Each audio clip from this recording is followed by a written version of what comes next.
here to discuss with you today what's written in the stars. There's so much about astronomy/astrology that thrills me, but I don't take things just because someone says, well, this is the fact when it comes to astrology, therefore, of course, it's written in stone is the truth.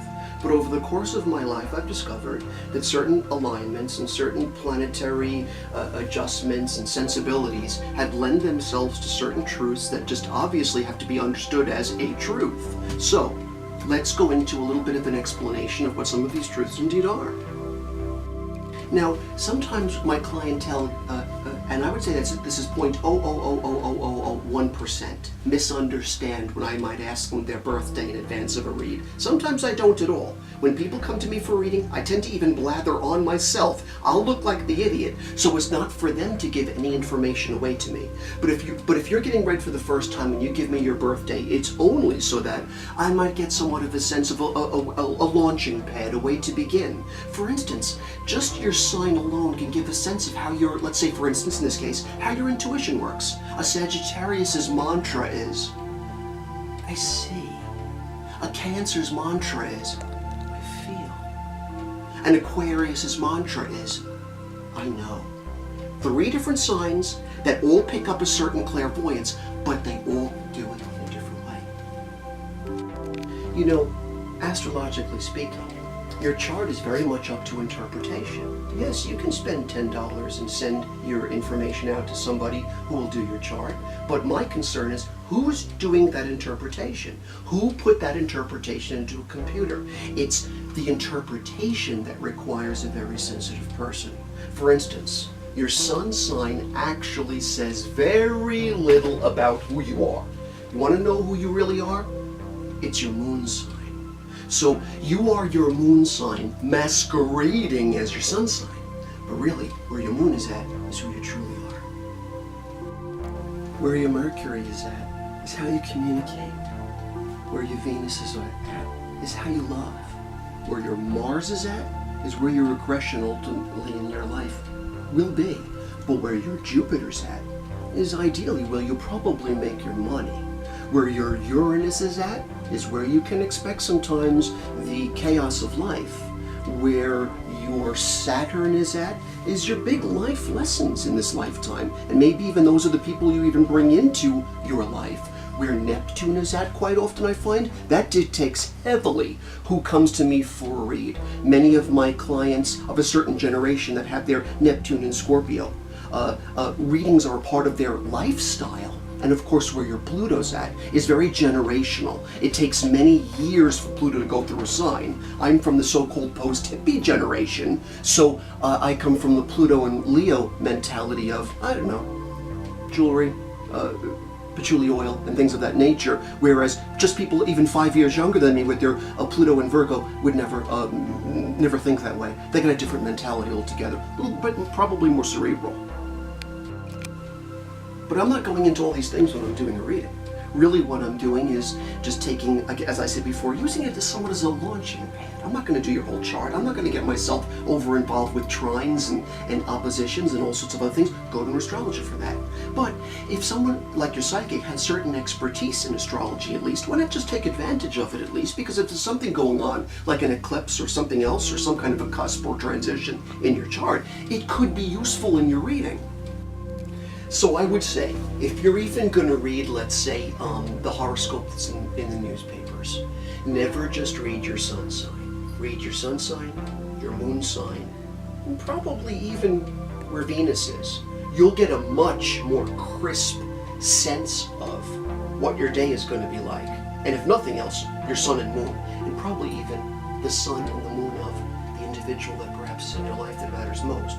Someone that influences your life the most, someone that you love, someone you're going to share your day-to-day activities with, rather, because what's going to happen with them and their lives is also going to ultimately have some effect on your life. Now, I'm also a firm believer in progress signs, and if you live long enough, you probably could live a life of 3 different signs. So, let's say you're a Sagittarius, for instance, and as a little boy, you grew up as a Sag, but as you get older, you start to develop Capricornian sensibilities, and you start to take a good look at certain authorizations, authority, vibrational fields, certain theological aspects. You start to delve very deeply into esoteric understanding. But ironically, as you start to move then into your 40s and 50s, maybe even 60s, you start to develop almost Aquarian sensibilities. You become even lighter than you were in your 20s. You start to see the big picture like Aquarians are known for, and you start to really be able to kind of lighten up the energy field with all that you've known.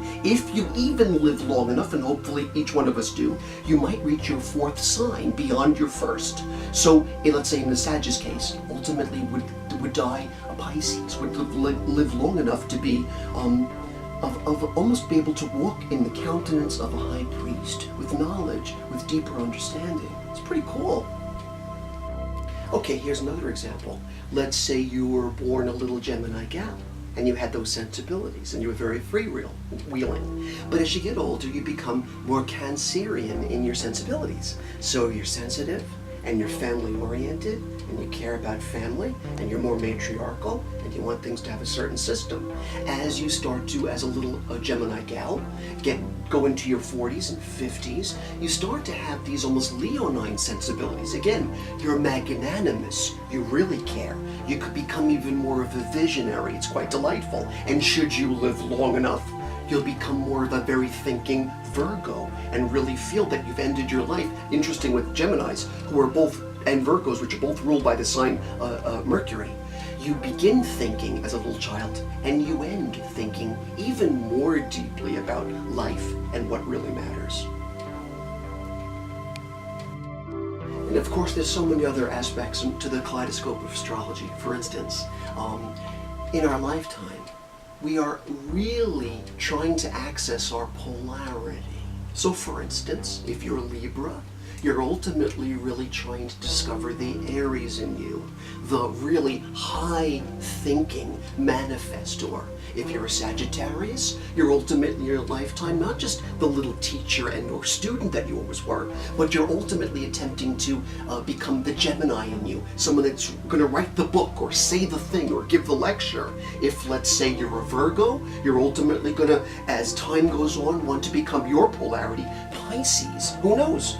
Maybe rather introverted, maybe just more solemn, not terribly concerned with being so much this high-profile citizen of the world, but much more concerned with who are you within. So it's a very interesting concept that each one of us, on some level, to find our total balance is to become our polarity. And then we can't let go of or not consider Asiatic astrology as well. It's very important. Those 12 signs matter just as much. So let's say, for instance, this particular year I'm doing this video in is the year of the golden rabbit. It's not going to come around for another 60 years. So rabbits, all the rabbits that I do read, the rabbit born, are rather intellectual. They're kind of homebodies, but they're quite creative. I find them to be quite brilliant. They can sometimes, though, be at first misunderstood. One might think, oh, they're little gentle whatevers. You can take advantage of them. That's not true. A rabbit can nip you. A rabbit can bite you. A rabbit is very intuitive. It's got a very evolved pineal gland. So it's a good sign to be born under. Last year was the year of the metal tiger. Tigers are cool signs to be born under. 1962, 1974. These individuals are potent. They're powerful. Maybe they could be described as a bit stubborn. I don't really feel they are. I think that if they are at all accused of stubborn, it's because they have a certain belief system and they stick with it. So prior to that, we've had the Earth ox year that comes around every 60 years. Ox years are pretty potent. Ox cares about their families a lot. They're often, I find they pair up quite nicely with rats, those that were born in 2008, for instance. In fact, lately, I've even been doing what I've been describing as, or I'm coming to terms with perhaps describing it as newborn readings for little ones, because I find it's a good way of getting a sense of who is this little child, who is this one going to become. My wife and I had just gone to a restaurant over the 4th of July weekend, and I could pick up a gal's unborn baby in her belly, and when she finally came by with the check, I was like, "You're having a Virgo baby, aren't you?" She goes, "Yeah, I said, an active little boy?" She said, yeah, he's actually is a boy. He's going to be born on 9/9. But you could feel it. I said, is he being very active with you and kicking around like crazy? She said, I had everybody touch him before they was working here because he's been just so active today. I don't know if it was the fireworks or not. I think it's him. I think he's anxious to be born. But he's got to be born a Virgo baby, born in the year of the golden rabbit, because that's who he is. So certain signs share a planet, which is quite unique. That Virgo, Gemini, ruled by Mercury is quite interesting, even though those are two completely different takes on Mercury. But as the solar system has on some level expanded, or at least our knowledge of it has, it's also then been able to change the repertoire of the sign. For instance, long ago, Scorpio, having been ruled by Mars, was often just seen as, oh, it's Scorpion. Get behind me, Satan. It's a powerful vibrational field. However, the times they are changing. In the 30s, when Pluto was discovered, Pluto was attributed to Scorpio. Now Scorpios have a gigantic choice to make. They're no longer scorpions. They can also be white light eagles or phoenixes if they want to be. So they have a choice to make. They could now not just be annihilating or perhaps a bit dangerous of a sign, but they can be the healers of the zodiac. They even fall into the Asclepius. Look under my 13th sign video for that. I've seen a lot of people with even Scorpio in different placements of their chart, not just Scorpions. People with Moon in Scorpio, people with Mars in Scorpio, that become doctors, nurses, people that want to do a lot of healing, people that at the very least even study and get certification in Reiki, quite unique. I've seen the same case with Aquarians, for instance. Until Uranus was discovered, they were ruled by Saturn. It seems to have depressed certain Aquarians. But since Uranus was discovered, Aquarians have now become almost, some say unpredictable, which I love about them. So they're never boring. They seem to be very open-minded. Oprah's an example of one. They can rule the world. But sometimes, though, they shift occasionally. They go into some of that morose energy. They sometimes forget that they're old spirits. And then, when they remember again what their power is, they lose that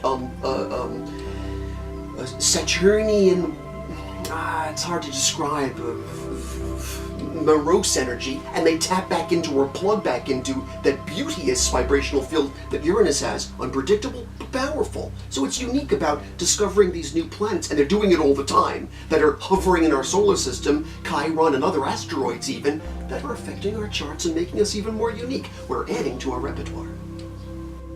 So a good psychic should really ask you absolutely nothing. And if they ask you anything at all, it might be a birthday. And very few psychics are that much into all the trines and aspects of astrology. All they want is that bit of a launching pad, a bit of a vague understanding, and like myself, I don't even look at anything like that until I'm sitting right next to you and starting to delve into a little bit about what you're all about. So don't be taken aback by it. It's perfectly above board. It's okay. And as we both know, tarot vibrates very much too, as we've done in my previous videos, Kabbalistic, numerological, and astrological vibrational fields. So today, and by the way, I'm going to be doing in the future a YouTube video just on magic wands alone. My delightful friends Don and Kevin made a beautiful shadow box for me, a giant oversized one to put on my various magic wands. And this was made by my great-grandfather, the Lietwa wand. It's quite delightful, very powerful. So with this wand, we will summon up the tarot cards. There they are. The Lietwa wand did it again. Okay, so let's see what we've got. We'll do a grand trine read today. So we'll mix master those energies up as I've always done before. And let's see what comes through today. Kind of wants to, but gotta make sure. So let's just give it a good mixing. See what comes through today. We're well into summer vibrational fields. We're in Cancerian energy. It's quite potent. We've been through a month or so that's had a lot of solar and lunar eclipse. Asteroids have come very close to the Earth. Mainstream media doesn't seem to report it enough, but you know, what are you going to do? Anyway, the vibes say this. The first vibration that wants to come through today says this.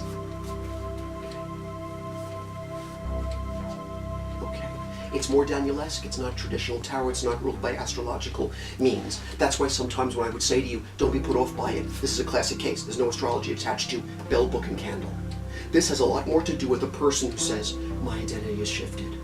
I used to be this, but now I'm the more perfected state of who I am. So if you got this in a read, it's you moving into your perfected state. So, astrologically speaking, as we said before, that's really what we're all trying to do.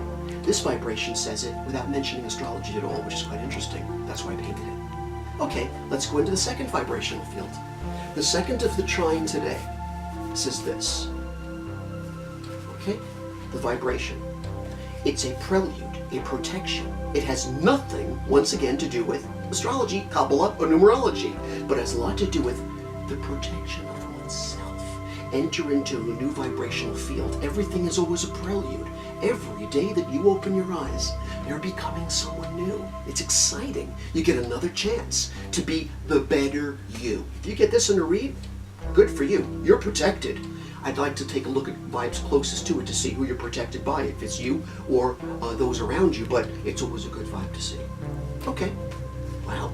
And the third vibrational field says this. And isn't it unbelievable that we do these videos on Kabbalah, on numerology, or astrology? Those vibes don't come up, but something entirely different do? It just goes to show you. It's something worth noting, but it sometimes has nothing to do with your read. The final vibe says this. Okay, the third baby says this. Nothing to do with them as well. It's pink. The heart chakra. How do you love? So, there are seven chakra colors. The heart chakra vibrates to 2, pink and green. Pink is very emotional, but we're in Cancer right now when I'm doing this video. Remember what Cancer was all about? Its mantra was, I feel. So of course it's going to be the heart chakra and pink, but it's a nice vibe to pick up. If you're feeling things, you're trusting your gut. It's telling you something astrological. So how wonderful. A prelude, a new beginning, the new you, the heart chakra, and nothing that has to do with astrology. I can't get over it. But anyway, thank you so much for watching this video, for enjoying just a primer on astrology, and when I come back for the next YouTube video, we might do something on how to create and use your own magic wand.